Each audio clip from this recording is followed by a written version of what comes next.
Thanks, buddy.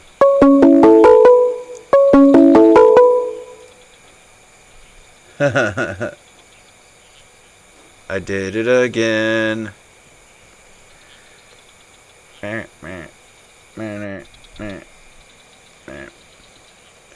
Sorry, folks. So, we'll have to cut that first part. Thanks for clicking in if you did. But, hey, I'm Steve, and welcome to the Deployed from Detroit School of Leadership and Madness. Tonight it's just me tonight for the time being. And we're going to talk to you about what we've kind of been through, what we've been going through. But I think most importantly, I'm going to talk about the why. I'm going to talk about the why because I owe the why to quite a few people. I started this endeavor, and I've been really advantageous that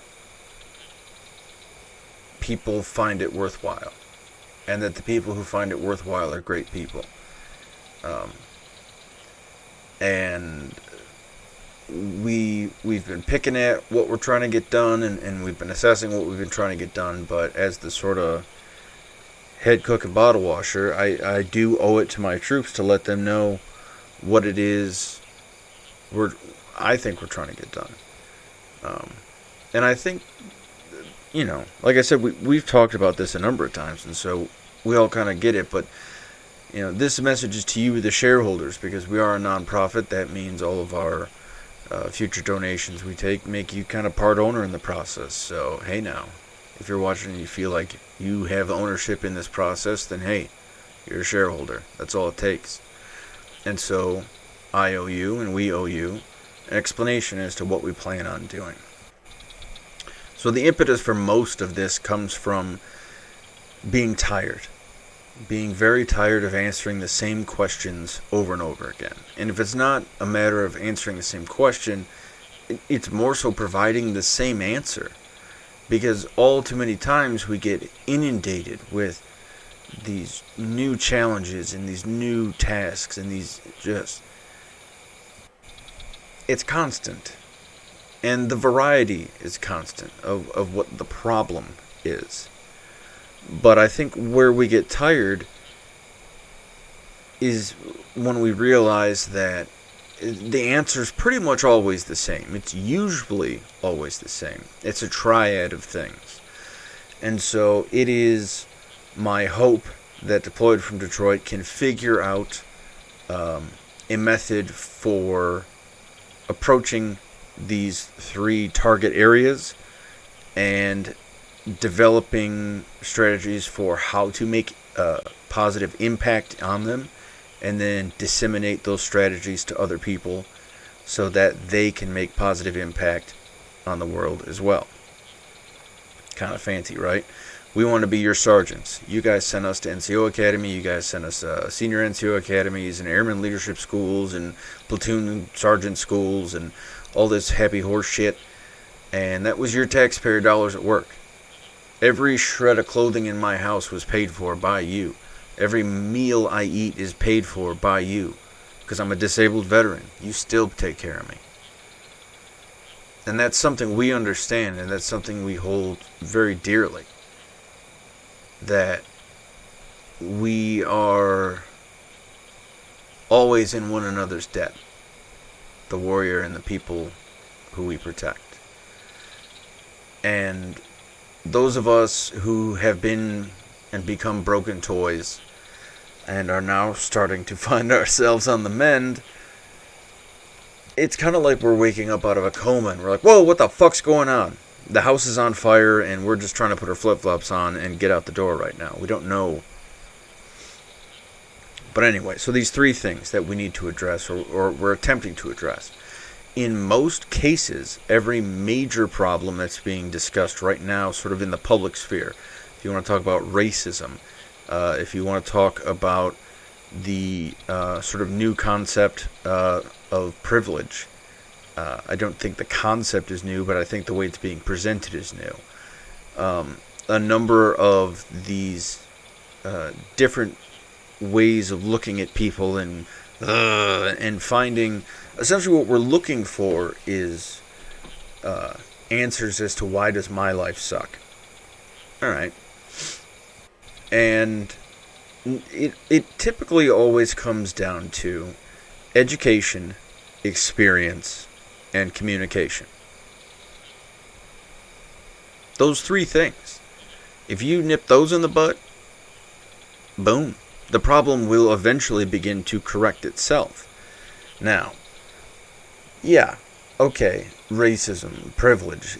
Slavery was obviously systemic. There have been organizations throughout the world and the country and throughout history. There have always been other people trying to do really bad things to other people, and there's no excuse for it. It's inexcusable behavior.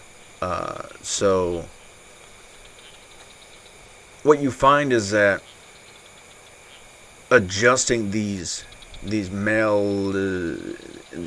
cognitive disorders, these thoughts that don't make no sense when you test them out, the only way to prove that to people is to have them test it out, is to have them learn more about the subject, learn more about the people they don't like, learn more about the policies, about the people who are passing those policies. Why do these people think it's a good idea? Go find out, go learn.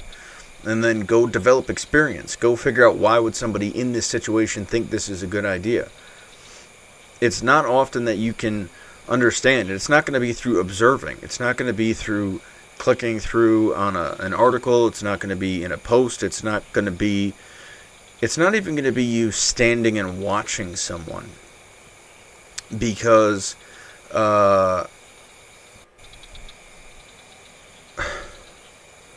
there's a difference between getting shot and watching someone get shot. The person who gets shot is not going to have nightmares anymore. There are different things we're going to encounter that are going to reframe how that information we've gained through the education process gets put into application. And then all of this gets transmitted through communication, through open, honest, physical communication, through talking with one another, or the best way that we can. Print is not ideal. It's terrific for maintaining a record, but it's not awesome at least in short form. In a novel, you can express insane amounts of depth, and you can take an idea and you can play with it for hours. But on Facebook, nah. On Twitter, nah. In the comments, nah. And it happening. There is not enough room for the articulation necessary for your point. And then that's why people spiral all the way down the word count to fuck you, because they're trying to make a point and they only have so much room, and then economy of words, we're all being shitty to each other. You realize that there are no bad guys out there. When you go and you educate yourself and you have a genuine experience and you communicate with other people about how your experience compares to theirs and how your education compares to theirs. I was told this is blue. I was told this is cyan.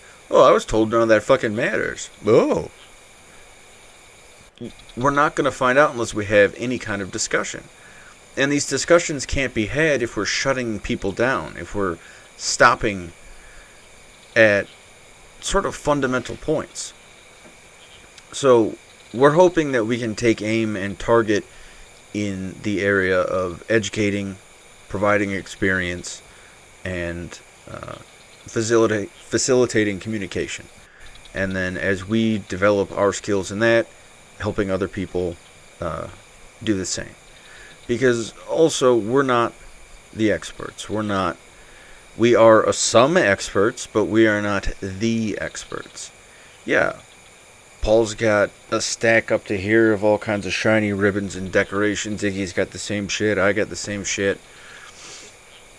We've been there, done that. But there's got to be someone better than me out there. There's got to be someone better than Paul, someone better than Iggy. And if not, let's inspire someone to be better than us. That's the point. I think that's the thing that the civilian side is missing, and we seem to agree with that universally amongst at least our sort of retinue, the people that we work with on the veteran side, where This idea, you don't understand what violence is if you're calling for violence. It's infuriating when the people rattling sabers are doing it with flabby fucking arms. They'll never go, but they'll gladly send someone else. Gladly. And romantically. And they'll make movies about them. It'd be cool. Yeah. Real fucking cool, guys. So, that's the intent, and that's the angle. That's what we're looking for. So as a sort of program, we're going to be continuing with the idea of providing context and education and giving our experience and trying to communicate it as best we can and inspiring other people to go find their own experience and share it and back and forth, and and share our education and advance our education with one another and see what we can't get accomplished together. There's a lot more that can be done with a whole room full of crazy people than just one crazy person in a room, I think that makes sense.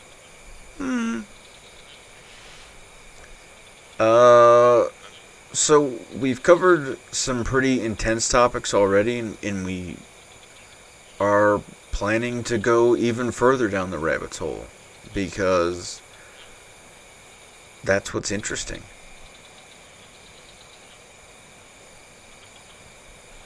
The other stuff is boring, I guess. But that's what we'd like to get you to as well. We'd like to get you to the point where you understand that racism, though prevalent and fatal and disgusting, is made, physically speaking, is made up of all the same components as Bigfoot.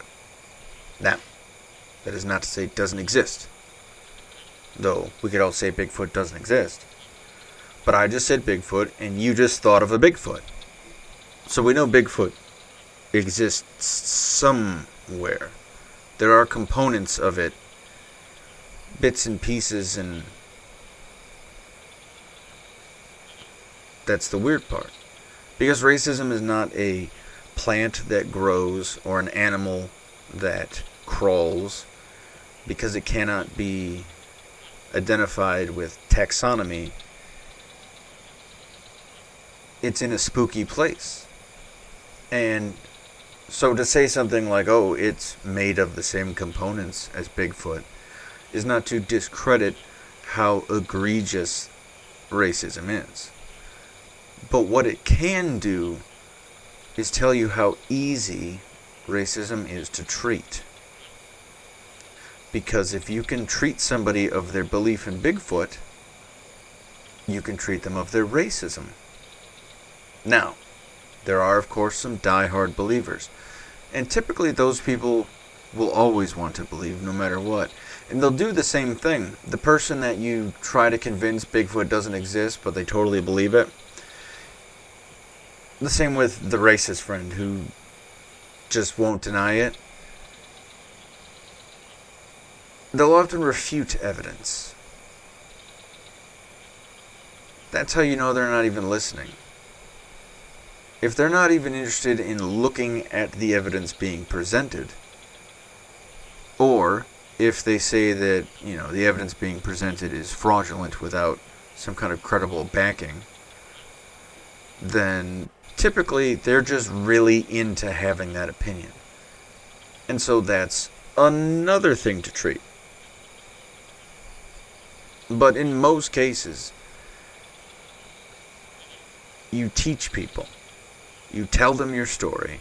You tell them your experience. That's why you suffer. So you can tell your story. And let's hope that we stop with all these swan songs and get into bird songs. And that's why. If you're ever asking why am I going through this? So you can tell me about it.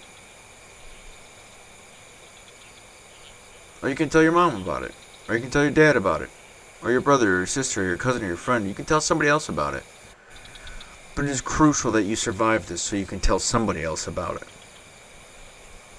It's critical to the human process. So, that's a long and a short and a, well, generally long. But that's kind of how I go. I do appreciate our folks who are watching. I always love you guys.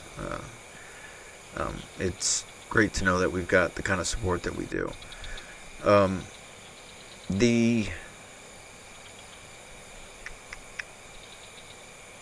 If I was going to tell you to do anything or remember anything out of this whole business, is that the only thing that's really kind of worth pushing are education, experience, and communication. And if you can't change those things in the world, then just change them in yourself. And you exist as part of the world, so that counts as you changing the world. So if your life is in a mess and things are not going so well, I don't necessarily want to be insulting again, but, and this isn't to disinflate, or I don't know what the fucking right word is for that, deflate, there we go. I'm not trying to deflate the value of your suffering. I'm trying to tell you what your suffering is for. So look at the things you are suffering from, with, around, near, whatever you want to say, and consider what can be changed by learning a little bit more, finding out a little bit more. Do I need to read a little bit more about nutrition? Do I need to read a little bit more about history? Do I need, whatever. Experience. Do you have these hard and fast beliefs that just don't seem to click with a lot of people? Well, then go figure out what the fuck they're talking about. Do you have these great books you've read and you think, I'm ready to teach this stuff? Well, go live it first. Go see if you can actually do what you're about to proclaim. See if the things you can profess so easily are easily done. Because they're probably not. I know for sure that all these, like, yeah, just do this. There is no just do this about it. This is all extremely intensive. But it's worth it. And then figure out how much of your problems are because of poor communication. People you don't talk to enough or correctly. If you send somebody an email, that's the same as putting a message in a filing cabinet and hoping they get to it at some point. If you send a text message, that's the same as putting a post-it note in someone's pocket and hoping they get to it at some point. You have no way to ensure communication is happening unless you are face-to-face with that individual. Phone calls help. But all this text stuff, 20% of the population is dyslexic. At least that's the reported amount. It's probably a little bit higher, more towards a quarter of the population. So the 75% of the population that's not dyslexic, most of us who are dyslexic can read just fine. It's just fucking weird to explain, but it's not great. And it's time consuming is what it is.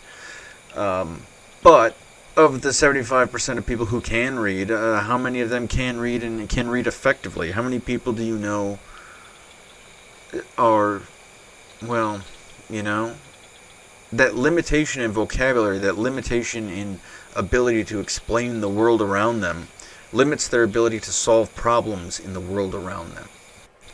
And so when people are limited to education, they're limited to the ability to solve problems because they haven't encountered problems. Just the same as somebody who goes, you know, full on with book knowledge but never goes out and experiences things will encounter a new set of problems. And then what bridges all these is communication between individuals who have experienced these things and who have learned about these things. And it's the process of sharing these that makes everything work and everything function. So, experience, education, communication, not necessarily in that order, but they're a pretty big deal. We have coming up for you, we're going to be talking about the Enchiridion or The Manual by Epictetus. We have an expert coming on, my buddy Tom, who's spent the past decade studying the Enchiridion specifically, but also very specifically most of Roman history, so he'll be fun to talk to about that. We have more guests coming up from the civilian world to kind of help us dip our toe back into reality. We have our buddy Laser Daddy over on Mixer. You can check him out if you're into some Minecraft and some brews and crucial tunes and other such madness. And we have our buddy Stacy coming on, who is hopefully, she's always busy, but she's a journalist in the area who has experience in a number of the more interesting parts of what it is to be a Detroiter. And so all these fun experiences and more, plus more veterans coming on. We're going to have, one of these days, we're going to get you on here, Sam. And we've got a number of other characters and a lot of favorites coming back, and you know it. So I'm going to shut her down for the evening. It's 1:41 local. Shoot us an email at dfd.slm@deployedfromdetroit.com if you would like to participate, talk to us, work with us, help us out, do whatever. If you are working on educating and providing experience and communication and are down with this message, then let's coordinate. Let's get some shit done. We want to be your sergeant. Other than that, treat yourself right, alright, people? Kindness at all costs. Everybody deserves to die with a smile. We love you.